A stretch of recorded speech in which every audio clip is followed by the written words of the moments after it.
we are very proud to announce UMP Trading is an official partner with a proven profit track record. Yeah, if you want great returns on your investments, be sure to check out UMP Trading. Hello, welcome back to everyone listening to our channel, AUC Talks. Braden and I, here we are. Another week of soccer happened, and we're bringing to you guys this stock watch. Again, analyzing the players who did well or not. Over the weekend, Braden, straight to the point, first player to get a stock up. Yeah, my first one's a bit of a rogue one. It's going to be Nimfasha Berchimas from the U17 team, because our U17 team kicked off the World Cup today as we record on Sunday, and it was a really great game, a 3-1 win over South Korea. Just a lot stronger performance than I was expecting, and in particular Berchimas was very, very impressive. Man of the match, only 15 years old as well. It's crazy that he's playing up a cycle and still performing as well as he is, scoring 2 goals, obviously, just very, very good goals, and just looking probably like the most threatening player on the pitch. And to do that as the youngest player in the US squad and one of the youngest players in the entire tournament is super impressive, honestly. And I think I don't want to get too ahead of myself because he is just 15, but playing at this level at such a young age, and I mean, he's eligible for the next U17 World Cup as well. So I'm not saying he'll be there, he'll probably be with the U20s, hopefully by then, but I think this kid has a really bright future. And honestly, if he keeps performing at the trajectory that he is right now, I think he could potentially be the future of our right wing spot. Yeah, it's really nice and encouraging to see one of the younger players step up. It's always nice when you see kids that are playing 1 or 2 age groups above theirs. So that's always a great sign, and so nice. I think that was a really good showing. I think I didn't watch the entire match, but we did look a little vulnerable at times, but ultimately got a result against a really strong team. So that's really nice. I'm really looking forward to the rest of this competition. Now, my first player is going to be Joe Scally. I think it's fair to say that he turned the season around at moments during the beginning of the season. Started off a little bit slow, coming off the bench, then had that screamer, and now he's finding the level of consistency that we are used to seeing from him, and it became usual. And I think that the fact he could truly benefit, in my opinion, from the fact that Serge is getting tested on the other side. I mean, we've seen how he did on that side, but so he's a right back. We know that. But I think that at some point in the future, Serge is going to get tested as a right winger. I think it's meant to happen, and Scally could come in. And I think he's doing really well. It's always nice to have your backup play this well consistently. And the fact that he has risen to the level of consistency and the mental side as well of the game to come back, I really value that. So he gets a stock up. I need to give him a shout out on that one. Now, on a less brighter note, on the bad side, who's the first player to get a stock down, Brady? Yeah, my first stock down is going to be Yunus Musa, and it's a bit of a difficult one because he hasn't had the worst of starts to his Milan career. I think he's been pretty solid in general, but this week in particular against Lecce, he came on 2-0 lead for Milan. They end up drawing 2-2. I'm not putting the entire blame on him because that's unfair. He's only one player, but he did not look good at all. And it's just, you could tell the team lacked creativity in the second half and motivation, desire, whatever. And it's just a little bit concerning, missing players, because obviously Pulisic was out. Rafael Leon went off with an injury very early into the game, and missing these key players to be one of the best teams in the world, to be contending for Serie A Champions League, you have to step up even when the key players are missing. And the fact that he couldn't do that, him and the entire Milan team, it's not a good look for their title hopes. And honestly, it's a little concerning for me because it's a similar situation that he's going to be put in with the US. Obviously, I would consider Lecce a much higher quality opponent than Trinidad and Tobago, but it's still a team that you should be beating with the team that they have, AC Milan or the USMNT. And with both wingers out, it's the exact same situation that he'll have with the US. So I'm a little bit concerned. It's not too much of a worry, to be honest. He is still very, very young, and I think we said this when he first joined Milan. He's a little bit out of its depth. It's going to take some time for him to truly adapt to Serie A and the play style, but it's a little concerning for me. Yeah, definitely. Yeah, he was my first pick as well because I also thought that he really should have had a better game. I mean, no excuses, but it's nice that you mentioned the fact that he's young. We forget how young Yunus Musa is. He is prospect who's going to be a big thing someday type of young. He's really young, so especially to be playing in the middle of the pitch in Italy, carrying the jersey of one of the biggest teams in Italy. In my opinion, the biggest team in Italy is Milan. And I think that it's going to be tough. He's going to find it tough, but should have had a better game. And I think that ups and downs are normal for him. And I think the fact that we have expectations of him to do better and keep a consistent level, it's already I'm not trying to sugarcoat here, but it's a product, a consequence of his talent. So, yeah, it gets a stock down for me as well, but, nothing bad, not too much to worry about it. Now, next player to get the stock up, Braden. Yeah, my next player is going to be Diego Luna because the MLS playoffs has started and this kid has saved his best form for when it matters most. Real Salt Lake did get eliminated, unfortunately, in the first round in the weird best-of-3 series that MLS has going on just to make a little bit more money in the first round, but we'll not get into that too much in this video.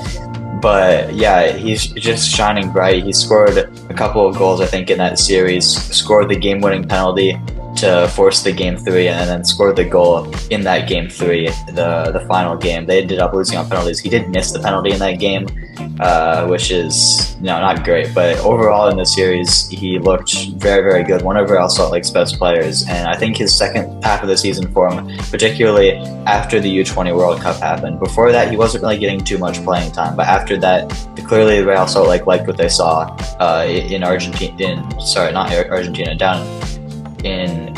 was it Argentina? Yeah, sorry, my mistake there, but down in Argentina, and he really capitalized on the chances that he was given, and I think he's definitely the next in line for U.S. prospects to make a move to Europe. Him and maybe a couple others, John Tolkien, but he's definitely one to watch in the winter window. Yeah, it's super nice to see a player that comes all the way from USL to MLS, really homegrown with his play style, with the way he's unique as a player, not only his build, but and the way that he looks is just funny, but also just the way that he plays. He's silky on the ball, he's creative, really fast, and good with both feet. So yeah, I love Luna. I was going to pick him because we didn't talk before this game, but no worries, I'm going to pick my guy, Gianluca Busio. I'm going to say I know that he didn't have an assist or a goal, which is what people usually tend to look for. But look at Busio's drive back on the midfield. Now, every time Venezia gets the ball, he's running. I couldn't even believe that he could actually do that last season. So, yeah, he's running really well now. It sounds funny to say that he's running well, but he's really alert to the game. And that's the most important thing. Busio needs to be alert, focused on the game. And now it's the 5th match that him and Tasman are starting together, and they haven't had a loss when they started together with Venezia, so it's really been promising, and I feel like it's really important that they're building this chemistry, as they're likely going to be playing alongside each other in the Olympics next year. And Busio is starting to look like the player that I thought at some point I thought he could be, so he's proving me wrong. I'm really happy about that. So yeah, Gianluca Busio is my next player. Now stocks down, Braden. Yeah, speaking about that, let us know in the comments when the U23 next roster comes out. Let us know if you want a video breaking down that, because like we mentioned in the past, it's a very interesting age group and a very interesting tournament coming up in the Olympics, so it's a huge opportunity for us. But moving into my next stock down, it's going to be CCV, Cameron Carter-Vickers, just because, it's a bit of a mixed week for him. But the most important game of the week in the Champions League, him and the entire Celtic team just proved that they're not cut out for it. And I don't want to diss on Scottish football in general, but I think it's clear every year that the two top teams, Celtic and Rangers, they're the only ones who are even seen as respectable in Europe. And even then, in the Champions League, they get embarrassed every year. In the Europa League, they can have some runs, maybe. We saw Rangers make the final one year, which was nice. But in the Champions League, they get completely embarrassed. 6-0 loss should never happen at the highest level. Doesn't matter who you're playing against. If you're in the Champions League, act like you earn it. Act like you want to be there. I'm not saying that they didn't show desire or motivation or passion, but they were completely outclassed, and it's an embarrassing result, honestly. to lose by that much in the Champions League. And then the fact that they went and won, I think that by the exact same scoreline, 6-0 against Aberdeen on the weekend, just shows how bad, honestly, the Scottish Premier League is. Not to be too harsh on them or anything, but it's the reality of the situation. And I think it shows truly that CCV needs a move to a bigger club if he is going to reach the heights that we want him to as a center back, because when he's going against the best in the world, and it's not like Atletico are anything special going forward, they're more of a defensive side traditionally, and against them he just looked so lost, and it doesn't bode well for his future as a USMNT starter. Yeah, I'm always looking at, I'll be honest, even Tillman when he was at Rangers, I was always looking at the big games. The one big game that we got, well, 2, 3, whatever many times they play each other, just Rangers, the old firm, Rangers and Celtic, or when they go in Europe, and it's always the same thing. I feel like CCV that doesn't really perform well there, and it's just really unacceptable. I mean, when is the petition for Celtic and Rangers to start playing at least the FA Cup? Come on, try to unify. I know that Wales did it with Swansea and Cardiff, and that's how eventually they got there. Now we got Wrexham too. So I know that Scottish people are really proud to have their own league, but please play at least the FA Cup, have something like that, have another competition, because at this point I would rather not see my club get embarrassed. That's what happens every year. It is an embarrassment, really. So yeah, it's completely understandable. My next player, I'm sad to say this, Johnny Cardozo, my guy. I've been liking him lately, but this is one of the big games that was actually had a lot of people in my family, and made a huge mistake to tell them to please tune in because they are Palmeiras fans and they would have watched anyways. But I told my dad, hey, he's improving, he's doing well lately. Fair to say he was likely the worst player on the pitch, and I'm sad to say that because I like Johnny. I think that he's been playing better now, playing really well as a 6-2. Kudai really changed his season around. Well, he changed his season around. All credit goes to Johnny, but Kudai has really instructed him to be a better player, I believe, maybe gave him a little bit of confidence, and he has the quality, he has the touch, a really nice touch, really safe, assertive, and can also be really urgent with his tackling and his defensive duties, which have improved a lot. But from the level of expectations I was starting to have, I don't think that this game did him any favors. I mean, fair to play, you are against Palmeiras, but should have done a little bit better there. So gets the stock down. It's harsh, but this shows that I have a higher. I'm holding him in highest regards now if I'm picking him on stocks down. All right, last player to make your stock up list, Brayden. Yeah, Johnny is no Garrison. He's not at that level.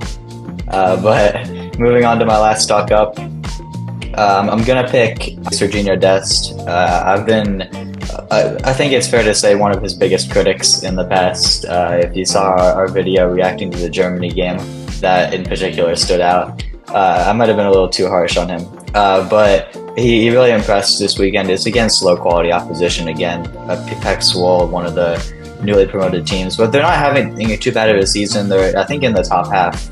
And they've got former Union product Anthony Fontana in their team, so shout out to him.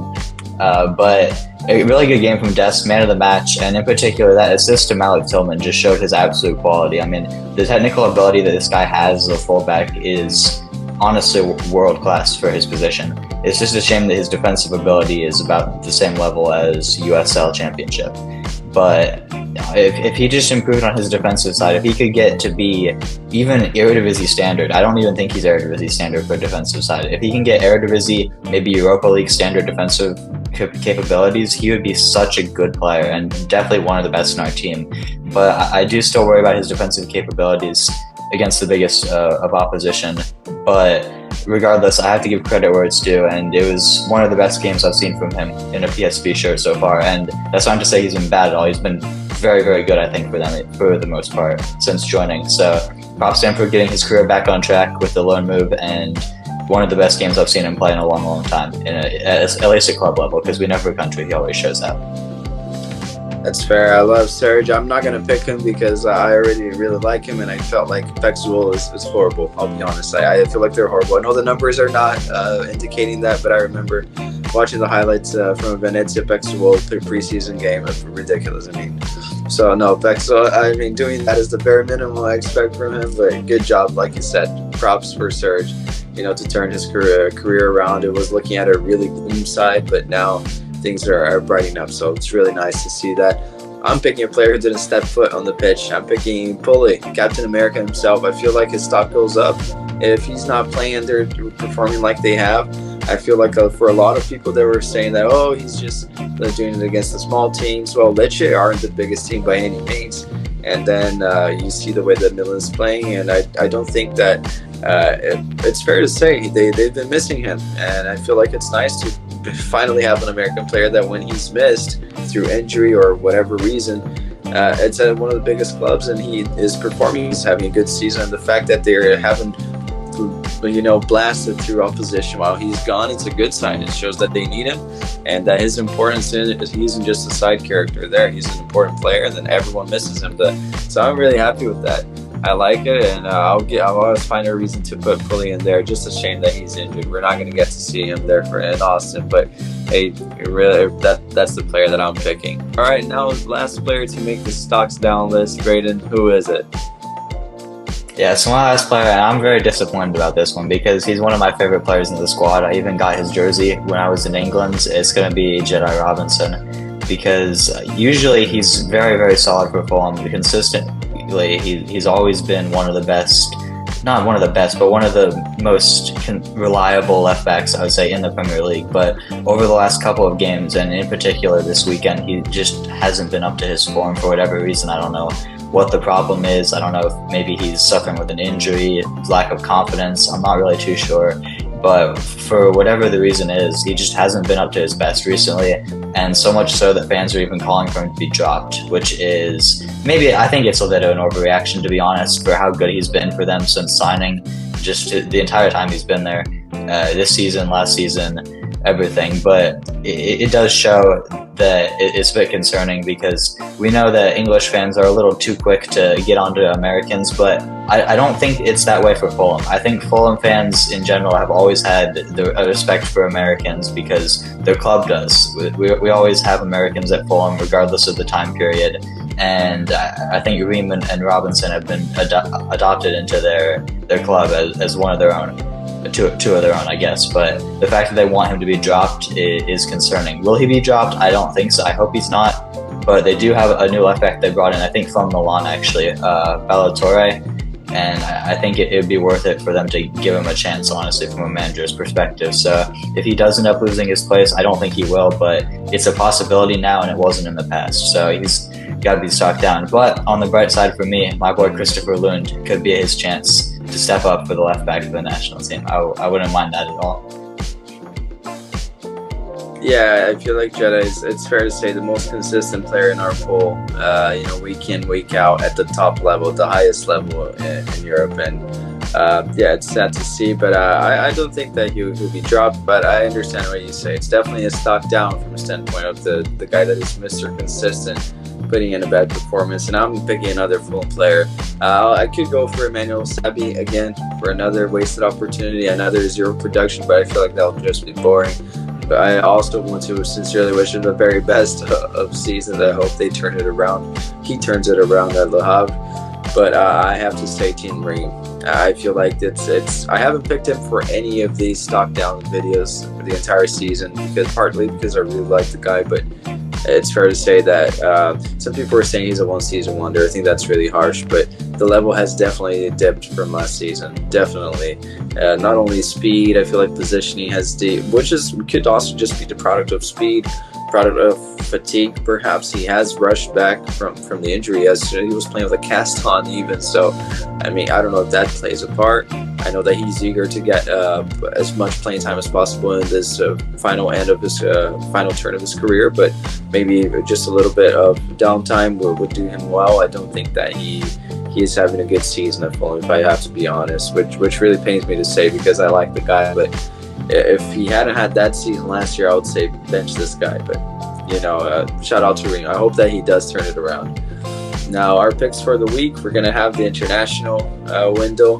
Who are you picking? One big player and one that could fly under the radar and surprise everyone, Braden. Yeah, so my main player to watch is going to be Gio Reyna, and it's mainly because of the positioning. Because obviously with Way and Pulisic out, we do have a lack of wingers, and there's been a lot of talks within our fan base that Gio could be pushed out wide. I'm not sure if it'll happen. He was included in the midfielders pool in the roster, which I think is a good sign. However, that isn't necessarily a guarantee that he will be playing centrally, and especially with Malik Tillman and Paxton Aronson both at the 10 position that were called up, I think it's definitely likely that we could see Reyna pushed out wide to the right wing for at least one of the games. And I'm not saying that would be horrible for him. I mean, at the end of the day, game time is game time, and it's something he's not getting at all at Dortmund. Don't want to go into that too much because I have a lot I could say about that and Edin Terzic. But game time is good, but I think obviously we're the most dangerous when he's in the midfield, regardless of who's on the wing. Even if we don't have our first choice wingers, I think Reyna, regardless in the midfield, can do it, especially against this level of opposition. So I want him to play in the cam role. I don't know what Greg will do, but he's definitely a player to watch for me. And my sleeper candidate, I don't think he's a sleeper player, but our fan base seems to think he is because he has been getting the most hate I've ever seen from a USMNT player in a long time. It's going to be Brendan Aronson because I think you guys all know how much I love the guy, and I think this is really his chance. Like I said, Pulisic and Way are out. I think he will be trusted to start on one of the wings. It could be the left, it could be the right. We don't know how Greg's going to line it up. Like I said, Reyna could be on the wing, Paredes could be on the wings, and De Haas could even be there. Maybe we see Tillman, who knows? Honestly, there's so many things. We could even see a 3-5-2 with Dest and Robinson as wingbacks. There's so many possibilities, but I do think that Brendan will be trusted for the most part by Greg. He has been in the past, and I think he's delivered a lot more than people give him credit for, especially for the USMNT. So I think this is really his chance to go out there and show it. I mean, obviously, people are just going to say it's just Trinidad and Tobago, even if he performs well. But at the end of the day, it's must-win games, and we need our players to show up when it matters most. And right now, this is when it matters most. Great picks. Yeah, I'll definitely not call. Well, I still hold for Brendan with in regards of an A-tier player, not S-list, but A-tier player for the national team. But I can definitely see that he does get a lot of hate from the fan base. Just a little bit. I know this is not the best season, but anyways, I'm picking Ricardo Pepi as the one big player to watch. That's where he scored his first goal for the U.S. men's national team. He's playing at home, sort of, in Texas. He's definitely going to have his family out there, I would assume, so I'd like to perform in front of them. And I think that it's a great opportunity. It's and if, like we said previously, what more does he need to do in order to get a start? He has always performed for the U.S. I don't expect him to start, but I certainly expect him to score when he comes on in the game. I really like Pepi. He's not getting him too much playing time at PSV, and that's also probably going to be something that can fuel his demeanor in the game. So I hope that he does well, and I'm picking him. I fully expect him to get a stock up after this other international break that I feel like he will do well. And my under-the-radar player, could go for a lot of players here, but I'm going for Rokas Pukstas. I know that he just came back from injury, and since we're talking about international break, I fully expect him to be included in the call-up for the Olympic team. Really good job for USSF. I'll give him praise, and that's a really, really nice window against Morocco and Egypt. That's really nice. Both teams could I think that Morocco is playing the Olympics next year. I think that Egypt can make it as well, so really nice, and I think that it's a great opportunity for Rokas to get out there, get his name out there again, and remind everyone that he's one of the most talented players we have in that age group, really young as well, playing a big part for one of the biggest teams in just behind Dinamo Zagreb, probably the biggest team in Croatia. So those are my picks. Now, anything else you want to add, Braden? Yeah, just to correct you, it was Egypt, Iraq that we're going to be playing, not Egypt. But it is good to see, like you said, different quality opposition and from all over the world. Because obviously we played our rivals Mexico and one of the best Asian teams in Japan in the last window. And it's nice to see that we're getting different quality oppositions from different parts of the world, different play styles. I really like what the Federation is doing so far with the U23s. And just quickly, let us know in the comments, guys, what kind of content do you want to see from us? Because it's a big time for the US Federation in general. We have the U17 World Cup. Let us know if you want videos on that. The Olympics, like we've mentioned, do you want to break down the roster, the games, anything you guys want? We'll do our best to bring out the content that you guys want and deserve. Absolutely, and on that note, stay tuned this week. Some of you, I'll probably assume that most of the fan base knows who Filippo from Tactical Manager TV is. He put it on his stories that there will be some nice stuff coming up in Austin. We will be there, as Brett has commented here on the videos previously, and we're really excited to be there, really grateful for this opportunity. So comment down below if you want anything specific in terms of coverage for us to show what the grounds are like, or if you want to vlog. I've never done that, but whatever you guys want to comment down below. We're so excited, and thank you guys for allowing us to have this opportunity, as well as without you guys we would likely never have this opportunity. So thank you very much, and stay tuned for the content that we're going to put out this week. Thank you very much. Share, like, subscribe, comment down below, and we'll see you next time.